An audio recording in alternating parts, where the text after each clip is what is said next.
प्रणाम, नमस्कार, वंदे मातरम। मैं गजेंद्र प्रसाद मधुबनी से आपका भाई। और आज फिर आपसे मिलते हुए सचमुच बहुत अच्छा लग रहा है, क्योंकि मैं परसों रांची गया था और कल मैं वापस आ रहा था रांची स्टेशन पर, जो समस्तीपुर ट्रेन आती है मौर्ज, उस ट्रेन से। और छूटते छूटते वो ट्रेन हमें मिली। कल का क्या घटनाक्रम हुआ रांची में वो मैं अगले वीडियो बताऊंगा, वो भी बहुत ही इंटरेस्टिंग है। लेकिन आज मैं ये बताने आया हूँ कि मैं जब उस ट्रेन पे बैठ गया और हमें पता था कि आदरणीय बरखा दीदी जी वो भी उस ट्रेन में सफ़र कर रही हैं, तो मैं उन्हें फ़ोन किया और फ़ोन करके उनसे अनुमति प्राप्त करने के बाद मैं मुड़ी में दीदी के पास गया, बैठा वहाँ पे और दीदी के साथ बैठे तो बहुत सारी बातें हुई, गुरु कार्य संबंधित बहुत सारी बातें हुई। और दीदी के साथ मेरा बातचीत हो वो आप लोग न सुने ऐसा तो हो ही नहीं सकता। तो दीदी के साथ मेरी क्या क्या बातें हुई उस चलती हुई ट्रेन में, वो आपके सामने मैं प्रस्तुत कर रहा हूँ। और हाँ, चूँकि चलती ट्रेन में रिकॉर्ड किया गया, इसे वीडियो थोड़ा हिल रहा है, इसे आप इग्नोर करेंगे। और दीदी से हमारे साथ क्या क्या बातें हुई गुरु कार्य संबंधित, ये आपको दिखाने के लिए मैं आज का वीडियो बना रहा हूँ। तो आइए चलिए हम सभी देखें कि आदरणीय दीदी बरखा आनंद के साथ हमारी क्या क्या बातें हुई।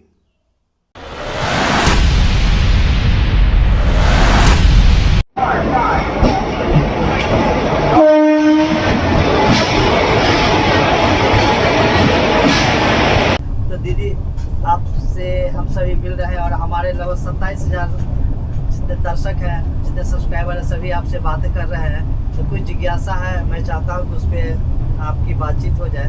साहब श्री एक बार बोल रहे थे कि शिव गुरु अपने शिष्यों को कल्याण के साथ साथ शिवत्व का भी दान करते हैं। इस विषय पे दीदी आप अपना प्रकाश करें।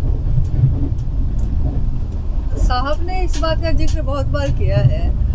शिव कल्याण की मूर्ति कहे गए हैं, विश्व मूर्ति, कल्याण मूर्ति शिव को कहा गया है। और साहब ने कहा कि कल्याण यानी कि आपका सुख हो, आपका परिमार्जन हो।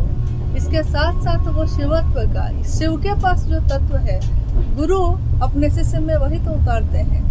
शिवत्व का जो दान वो करते हैं उसमें शिव के उन सभी तत्वों का समावेश होता है जो शिव में है, वो उनके शिष्य में भी जाता है।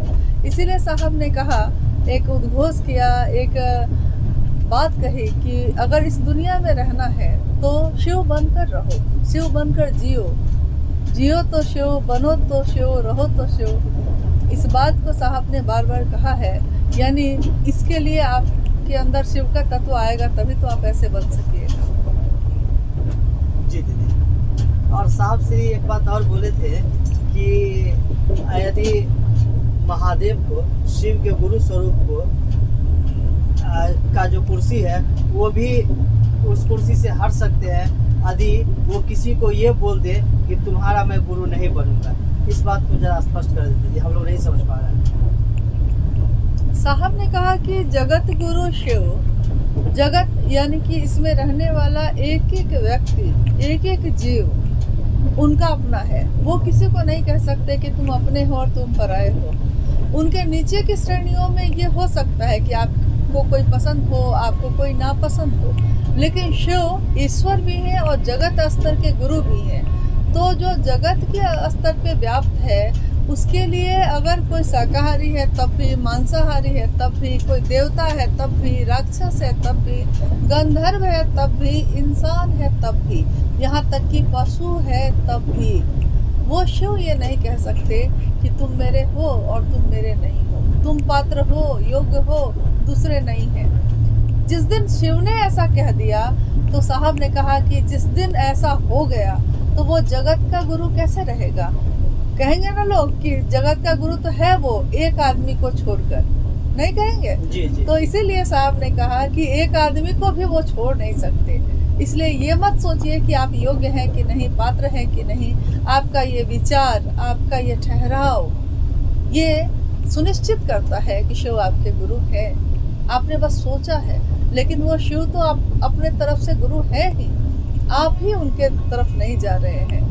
यही बात तो ऐसी थी जिसको पढ़ के ग्रंथों में जब साहब ने पढ़ा कि शिव गुरु हैं शिव को गुरु बनाने के 8 साल के बाद मधेपुरा में जब साहब ने लोगों से कहा और लोगों ने उनसे कहा कि ये बात तो शास्त्रों में, वेदों में लिखी हुई है, साहब ने उन किताबों को मंगवाया, पढ़ा और यही बात उन्होंने कही कि यही मेरे अंदर एक ऐसी जिद पैदा हुई कि हजारों वर्ष से जो शिव किताबों में है, मानव के चेतना में नहीं है, दुनिया में नहीं है, जगत में नहीं है। जगत का गुरु शिव है और जगत का कोई आदमी शिव का शिष्य नहीं है। साहब ने कहा ये कैसी दुनिया है जिसमें लोग शिव को भूल के बैठे हैं। और यही उन्होंने कहा कि मुझ में मानव के अभ्युदय की जिद है। जिद शब्द का प्रयोग किया उन्होंने। जिद यानी एक ऐसी बात जिसको वो पूरा करके ही मानेंगे, शिव का शिष्य बनाकर ही मानेंगे। उन्होंने कहा भी है कि क्या मैं छोड़ दूं, क्या मैं नहीं करूं ये काम, लेकिन आप चाहे मुझको छोड़ते रहिए, मेरे पास आइए, मेरे पास से जाइए, लेकिन मैं आपको नहीं छोड़ूंगा, मैं आपको शिव का शिष्य बनाकर ही रहूंगा। जी दीदी, एक और जिज्ञासा है कि साहब तो सभी से प्यार करते थे, लेकिन जैसा कि मैं पाया हूँ कि साहब बुजुर्गों का एक स्पेशली सम्मान का एक संगोष्ठी रखे थे, तो वो अपने ज़माने के बुजुर्गों से बहुत प्यार करते थे। इस बात को आपके श्रीमुख से हम सभी सुनना चाहते हैं। देखिए, जब उन्होंने शिव की शिष्यता का प्रारंभ किया था, लोगों से बोलना, लोगों से कहना ये शुरू किया था, उस समय वो बुजुर्ग नहीं थे। लोग उस समय बुजुर्ग नहीं थे, उस समय वे वैसे लोग थे जिसके बारे में साहब ने कहा कि ऐसा नहीं था कि लोग बहुत धनिक थे, बहुत अमीर थे, बहुत सुविधाओं वाले लोग थे। शिव के काम में उनकी मदद वैसे अधिकांश वैसे लोगों ने की जिनके पास अपने लिए भी बहुत कम सुविधाएं थी, सामान्य से भी अति सामान्य लोग थे। साहब ने कहा एक दिन कि वो सामान्य से अति सामान्य लोग भी वही लोग शिव के आभूषण हैं, शिव के गहना है। और उन्होंने शुरुआती दिनों में जब कहीं कोई छांव नहीं थी, कहीं कोई ऐसी छाया नहीं थी जिसमें शिव के नाम पे विश्राम किया जा सके, जब मैंने उस समय शिव की बात करनी शुरू की, चारों तरफ धूप ही धूप थी, कहीं छाया नहीं थी। उस समय कुछ लोगों ने मेरा साथ दिया। साहब ने कहा कि मेरा मन एहसान मानता है उन लोगों के लिए, उन शिव शिष्य के लिए, उन शिव शिष्याओं के लिए जिन्होंने मेरे गुरु शिव की व्याप्ति करने में, मेरे गुरु शिव की स्थापना दूसरों के दिल में करने के लिए उस समय मेरा साथ दिया, जब उनके पास कुछ भी बहुत ज़्यादा नहीं था। और यही बात साहब को इतना ज़्यादा गहरे छूती गई कि उन्होंने कहा एक बार कि मैं किसी को नहीं भूलता, मैं अपना सामान, अपनी चीज़ और अपने लोगों को कभी नहीं बदलता, मैं नहीं छोड़ता। और इसीलिए एक बार उन्होंने रांची में कहा कि मैं उनके सम्मान में एक कार्यक्रम करना चाहता हूँ, और उसका शीर्षक उन्होंने दिया, आओ करें बुजुर्गों का सम्मान। और जब ये कार्यक्रम सुनिश्चित हुआ तो उन्होंने बड़े बड़े अक्षरों में एक पोस्टर लगवाया था उस कार्यक्रम में, जिस पे ये लिखा था, पाँव सूखे हुए पत्तों पर अदब से रखना, अदब से, लिहाज से रखना, बहुत सम्मान से रखना, सूखे हुए पत्तों पर। आज वो पत्ते सूखे हैं, लेकिन पहले नहीं थे ऐसे, वो हरे थे। आज उम्र के ढलान पे हैं, लेकिन एक दिन वो हरे थे, उन्होंने तुमको छाया दी है। यही बात उन्होंने लिखी कि पाँव सूखे हुए पत्तों पर अदब से रखना, धूप में मांगी थी तुमने पनाह है इनसे कभी, जब कड़ी धूप थी, कहीं कोई छाया नहीं थी, तुमने इनसे आश्रय प्राप्त किया है। कम से कम इस एहसान को याद रखो, सम्मान करो दिल से वैसे लोगों का जिन्होंने शिव शिष्यता की व्याप्ति में अपना अहम योगदान दिया है, बहुमूल्य समय दिया है। इसी के लिए उन्होंने किया था ये।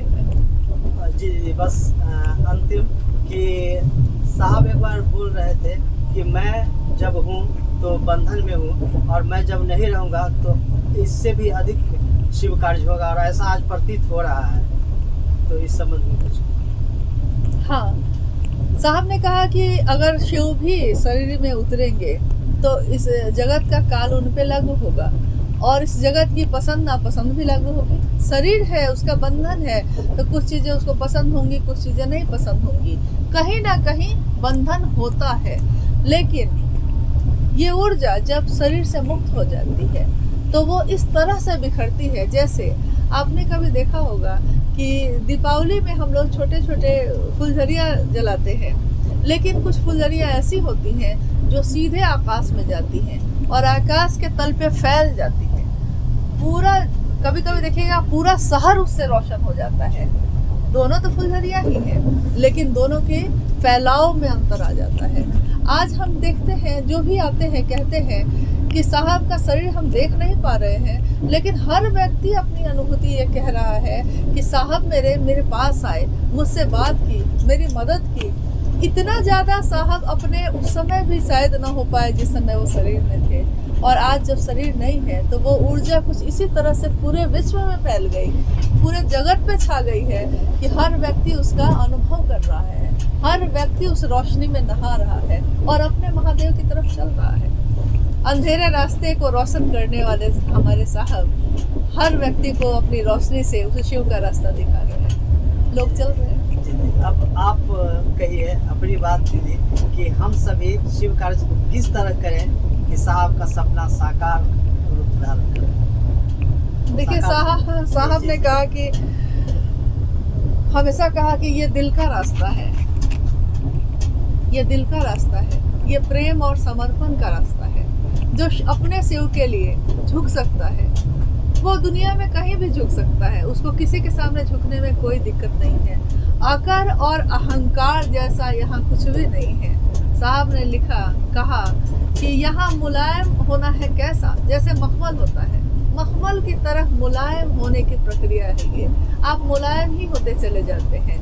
लोग आपको स्पर्श करें तो उसको नरमी पता चलती है, लोग आपसे बात करें तो उसको शिव की याद आए, कोई आपसे एक बार मिल ले तो वो शिव को भूल नहीं पाए। यही तो उद्देश्य है किसी भी शिव के शिष्य का। इहलौकिक उद्देश्य मात्र एक यही है कि मेरे गुरु शिव दूसरों के भी गुरु हो जाए। मैं जिस शिव के प्रति प्रेम से भरा हूँ दूसरे भी भर जाए। तो साहब ने यही देखा सपना, यही चाहा है। उन्होंने एक बार कहा, किसी ने कहा उनसे कि क्या आप आशीर्वाद दें मुझको कि मैं शिव की शिष्यता में आगे बढ़ सकूं। साहब ने कहा कि मुझसे आशीर्वाद मांगते हैं आप? शिव की शिष्यता मेरी जान है, वो मेरे प्राण बसते हैं उसमें। जिसमें मेरी जान बसती है उसका कण कण मेरा चाहता है कि आप शिव हो जाइए। और आप आज नहीं समझते हैं, लेकिन आप ये समझ लीजिए, समझने की कोशिश करिए कि मुझसे ज़्यादा अपना आपका कोई नहीं है। अपना कौन होता है? जो आपका शुभ चाहता है, कल्याण चाहता है। आज जिस दुनिया में हम रहते हैं उसमें तो अपने होके भी लोग साथ रहते हैं, साथ खाते हैं, साथ जीते हैं, लेकिन हमेशा आपके लिए बुरा ही सोचते हैं। और वैसे लाखों लोग जो साहब से शरीर में नहीं मिले, लेकिन साहब ने अपनी ऊर्जा को ऐसा विस्तारित किया कि उन्होंने उन सभी का शुभ चाहा, अच्छा चाहा, कल्याण चाहा। और इसीलिए साहब ने कहा कि मुझसे ज़्यादा अपना आपका कोई नहीं हो सकता। अभी हम सब देखें ट्रेन में यात्रा के दौरान आदरणीय बरखा दीदी से हमारी बातचीत का अंश नहीं, पूरी बात आप लोग देखे हैं। और दीदी की बात सचमुच बहुत ही अनुकरणीय होती है। हम सभी को अनुकरण करना चाहिए और शिव मार्ग पे चलना चाहिए, क्योंकि सारी बातें तो साहब श्री की बताई हुई है। तो निश्चित रूप से हम सभी उसका अनुकरण करें और उसी मार्ग पे चलने का प्रयास करें। यही है शिव शिष्यता का राजमार्ग। फिर मिलते हैं किसी वीडियो में, तब तक के लिए आप सभी भाई बहन को मेरा प्रणाम।